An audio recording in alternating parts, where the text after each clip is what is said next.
So my name's Malina, and I'm an astronomer working here in France.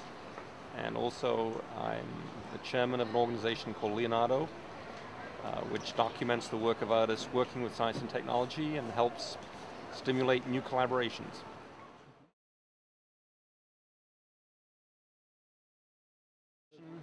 The Leonardo organization was actually started 40 years ago here in Paris in 1967 by a group of people around my father, Frank Malina, who was a research engineer and also an artist in what was known as kinetic art in the 1950s. And at the time, they were very concerned that the art world was not at all interested in what was going on in science, nor were artists using all the many new tools and techniques that were available to them. And so over the last 40 years, Leonardo has done two things. We document the work of artists involved in science and technology, and we do that through publications, including a scholarly journal, books at MIT Press, websites, and other kinds of documentation. And then the other thing that we do is we really try and look at areas where it would be useful to get artists and scientists together to talk about the future directions, or indeed artists and engineers. So when we started in 1967, there were maybe 40 artists using computers in the whole planet.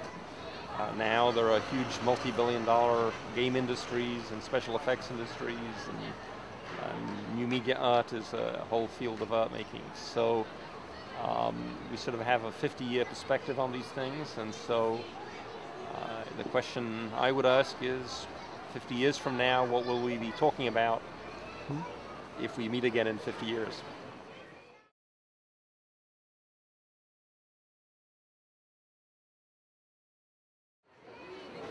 One of the things that I like to emphasize is that the future of both science and engineering and technology are not predetermined. It's not a situation where you just put money in and then you make discoveries or you make inventions. Science and technology happen in a cultural context, and so it depends very much on what people want to do, what they're willing to invest a lot of time in. And so to the extent that we're all talking about the problems of the world we live in and the things we don't know about, indeed people then, like you, say, well, for the next 10 years I'm going to spend 100 hours a week doing this. So, what I've decided in my own scientific career is that one of the big mysteries today is what's called dark energy and dark matter. And that's a discovery that's only happened in the last 10 years, maybe. And what I now believe is that here where you and I are sitting, almost all of the energy and the matter in this space, we just know nothing about it. Maybe 95% of what's inside your body right now is dark matter, but you have no way of sensing it, no way of knowing about it. And as a scientist, we don't even know what it's made of. All we know is that it seems to exert gravity, it has a gravitational effect, and so I believe it exists. And so I imagine that 50 years from now there will be artists working with dark matter. I don't have the faintest. I don't have the faintest idea whether that's a meaningful thing. But certainly, as a scientist, I know a lot of scientists who are going to be working on that problem for the next 50 years. And it's in the same way, when people like Faraday and other scientists in the 19th century started working with electricity and magnetism, there are all these electric waves around us. Well, today we use them, right? So it took a long time, and so it's very hard to know at the beginning which of these scientific areas will really become culturally important. And certainly Faraday would never have predicted, I think, the cultural importance of electricity and magnetism. So when I think about dark energy and dark matter today, I think it's a very open question of what that will lead to.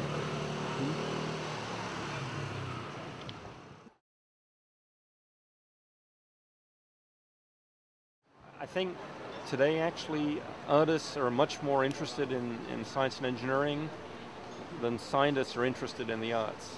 It's a very paradoxical situation.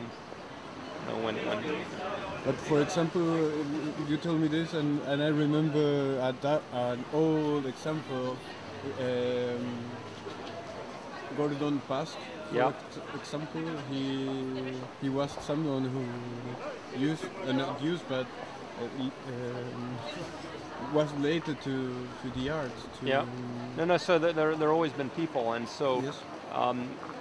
But it's difficult, right? Because say you take an area like nanotechnology, which governments are now putting huge amounts of money in, and companies are looking for inventions and so on. There are no more than 40 artists working in those areas, trying to understand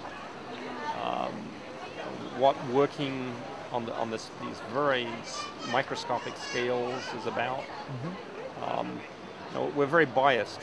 Human beings are about 1.50 meters in height, and we tend to study things that are the same size as us. And so nanotechnology is like another planet. And so I think it's important that artists appropriate that scientific territory and try and figure out what its cultural content is, cultural context is. And so I'm actually quite excited at the moment. There are a number of programs internationally which fund artist residencies in scientific laboratories. You may have heard of Jill Scott's program in Switzerland, Art in Labs, where she has funding so artists can work in scientific settings. In Australia, there's a program called Synapse, which also works with the Symbiotica group and groups like that in Australia, particularly in the biology area. In Spain, there's a group called Disonancias in San Sebastian that has funding to put artists in both industrial R&D settings, and so it's a little bit like. If you remember in the Bauhaus period, there was a lot of interest of artists appropriating a lot of the products of industrialization and mass production and so on.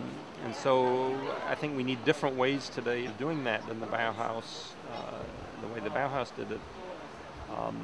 But really appropriating all these territories.